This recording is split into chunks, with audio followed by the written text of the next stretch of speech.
মহিলাদের ৫টি ভুলের কারণে বাড়িতে ঘরে সংসারে বরকত হয় না এবং টাকাতে বরকত হয় না, সংসারে অভাব অনটন লেগেই থাকে। নারীদের, আমার মা বোনদের ৫টি ভুলের কারণে সংসারে আয় উন্নতি হয় না। ১ নম্বর হলো, আমার মা বোনেরা রান্নার শুরুতে বিসমিল্লাহ পড়ে না।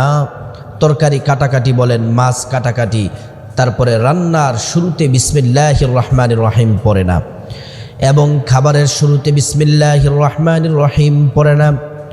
অথচ রান্নার শুরুতে যদি বিসমিল্লাহির রহমানির রহিম পড়েন, আপনার রান্না অত্যন্ত সুস্বাদু হবে, রান্নার মধ্যে আল্লাহ তাআলা বরকত দিবেন। আল্লাহর রাসূল সাল্লাল্লাহু আলাইহি ওয়াসাল্লাম বলছেন, যে কাজ বিসমিল্লাহ বলে শুরু করা হয় ওই কাজের মধ্যে আল্লাহর রহমত বরকত থাকে। আল্লাহর হাবিব সাল্লাল্লাহু আলাইহি ওয়াসাল্লাম বলছেন, বিসমিল্লাহর আমল যারা করবে আল্লাহ তাআলা তাদের সাথে আছেন, তাদেরকে ভালোবাসেন, তাদের প্রতি আল্লাহ পাক রব্বুল আলামিন রহমত নাজিল করেন। যে কোনো কাজের শুরুতে বিসমিল্লাহ পড়বেন, আল্লাহর রহমত বর্ষিত হবে। আল্লাহর রাসূল হাদিসের মধ্যে বলেছেন, আদ-দুনিয়া কুল্লুহা মাতা ওয়া খায়রুল মাতা'id দুনিয়া ইমরাআতুস সালিহা। প্রিয় নবী মুহাম্মদ সাল্লাল্লাহু আলাইহি ওয়াসাল্লাম বললেন, দুনিয়া এবং দুনিয়ার মধ্যে যা কিছু আছে সব কিছুই তো আল্লাহ তাআলার নিয়ামত, আর সমস্ত নিয়ামতের মধ্য থেকে শ্রেষ্ঠ নিয়ামত হলো নেককার স্ত্রী, নেককার নারী। সুবহানাল্লাহি ওয়া বিহামদি। দুনিয়ার সমস্ত নিয়ামতের মধ্য থেকে শ্রেষ্ঠ নিয়ামত হলো নেককার স্ত্রী, নেককার নারীরা। সুবহানাল্লাহ।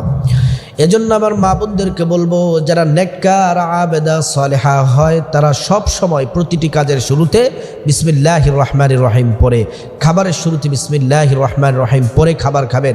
খাবারের শুরুতে দোয়া আছে, বিসমিল্লাহি ওয়া আলা বারাকাতিল্লাহ, আল্লাহ তাআলা বরকত নাজিল করবেন। রাসূলুল্লাহ সাল্লাল্লাহু আলাইহি ওয়াসাল্লাম বললেন, যে খাবারের শুরুতে বিসমিল্লাহ বলা হয় ওই খাবারের মধ্যে বরকত বেশি হয়। আর যদি বিসমিল্লাহ না পড়েন, খাবারের আপনার যেই খাবার আছে খাবার খাবেন, আপনার সাথে শয়তান অংশগ্রহণ করবে, আর এই খাবার নাপাক হয়ে যায়, আল্লাহ পাক রব্বুল আলামিন অসন্তুষ্ট হয়ে যান। ২ নম্বর হচ্ছে, রাতে ঘর ঝাড়ু দেওয়ার কারণে, রাতে ঘর ঝাড়ু দেওয়ার কারণে অভাব অনটন সংসারে নেমে আসে, সংসারের মধ্যে অভাব আসে।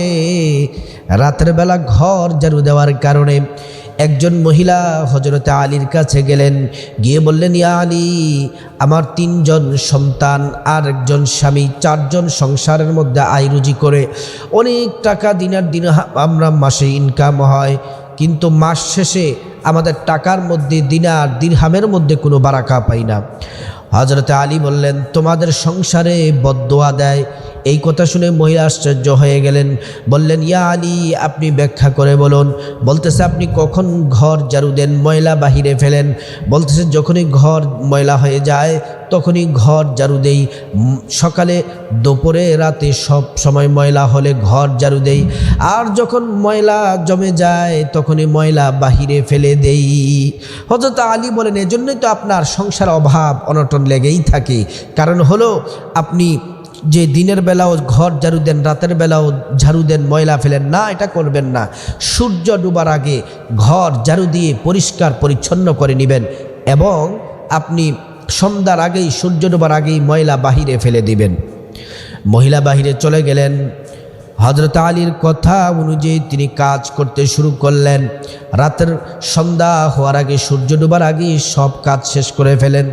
কিছুদিন পরে আলীর কাছে আসলেন, এসে বললেন, ইয়া আলী, আপনার কথা শুনেছি, আপনার নির্দেশ মান্য করেছি, আল্লাহ পাক আমাকে এত ধন সম্পদ দিয়েছেন যা আমি কোনোদিন কল্পনাও করতে পারি নাই। সুবহানাল্লাহ বিহামদি। এজন্য রাতের বেলা ঘর ঝাড়ু দিবেন না। ৩ নাম্বার হচ্ছে, নাপাক থাকার কারণে, নাপাক থাকলে সংসারে রহমত বরকত হয় না, আয় রুজিতে বরকত হবে না। আর মহিলারা বেশি নাপাক থাকে, অলসতার কারণে তারা নাপাক থাকে। কারণ হলো, স্বামী স্ত্রীর সহবাসের পরে দ্রুত ফরজ গোসল করে নেবেন। যদি আপনি অবহেলা করে শুয়ে থাকেন, গোসল দেরিতে করেন, নাপাক থাকলে আল্লাহর রহমতের ফিরিস্তা থাকে না, আর নাপাক বেশি থাকলে শয়তান খুশি হয়, ঘরের মধ্যে রহমতের ফিরিস্তা আসবে না। এজন্য যত দ্রুত সম্ভব গোসল করে নেবেন। আবার যখন আপনারা মাসিক থেকে যখন পবিত্র হন, হায়েজ থেকে যখন পবিত্র হন, অবশ্যই দ্রুত আপনি ফরজ গোসল আদায় করে পবিত্র হয়ে নেবেন। 4 নম্বর হচ্ছে যে কারণে সংসারে অভাব অনটন লেগেই থাকে, টাকার মধ্যে বরকত হয় না, সেটি হচ্ছে নামাজ না পড়ার কারণে। অধিকাংশ মহিলারা নামাজ পড়তে চায় না, 1 ওয়াক্ত নামাজ পড়লে 2 ওয়াক্ত ছেড়ে দেয়, 1 ওয়াক্তর নামাজ আর 1 ওয়াক্ত পরে অবহেলা করে, অবহেলা করে দেরি করে নামাজ পড়ে, এই কারণে সংসারের রহমত বরকত হয় না। 5 নম্বর হচ্ছে যে কারণে সংসার অভাব অনটন লেগেই থাকে, দরিদ্রতা, সেই টাকার মধ্যে বরকত হয় না। রাতে যদি খাবার যদি না ঢেকে রাখেন, রসুল করিম সাল্লাল্লাহু আলাইহি ওয়াসাল্লাম বলছেন, তোমরা রাতে খাবার শেষ করার পরে যে কোনো সময় তোমরা খাবার ঢাকনা দিয়ে ঢেকে রাখো, কারণ অনেক পোকামাকড় আছে, এগুলো যদি তোমার খাবারের মধ্যে বসে আর এই খাবার যদি তোমরা খাও, অসুস্থ হয়ে যাবে। তারপরে রাতের বেলা যদি আপনারা হাঁড়ি পাতিল, আপনার থালা বাসন যদি অপরিষ্কার অবস্থায় যদি রেখে দেন, দিনের বেলা ধোয়ার জন্য যদি রেখে দেন, এই কাজ যদি প্রতিদিন করেন, সংসারে আয়ুন্নতি হবে না, রহমত বরকত নাজিল হবে না। যে করে ময়লা আবর্জনা থাকে, আল্লাহর রহমতের ফিরিস্তা থাকে না। তো আপনাদের উচিত খাবার দাবার শেষ করার পরেই সাথে সাথে থালা বাসন হাঁড়ি পাতিল যা আছে এগুলো ধুয়ে নেবেন। তারপরে আপনারা এই কাজগুলো যদি করেন, তাহলে আপনাদের ঘরে দরিদ্রতা নেমে থাকবে, অভাব অনটন লেগেই থাকবে। প্রিয় দিনী ভাই ও বোন, বিশেষ করে মহিলা মা বোনদেরকে বলছি, 5টি ভুলের কারণে দরিদ্রতা নেমে আসে, টাকার মধ্যে বরকত হয় না। এই ভুলগুলা থেকে বেঁচে থাকুন। আল্লাহ পাক সকল নারীদেরকে আমলগুলা করার আল্লাহ তাআলা তৌফিক দান করুন।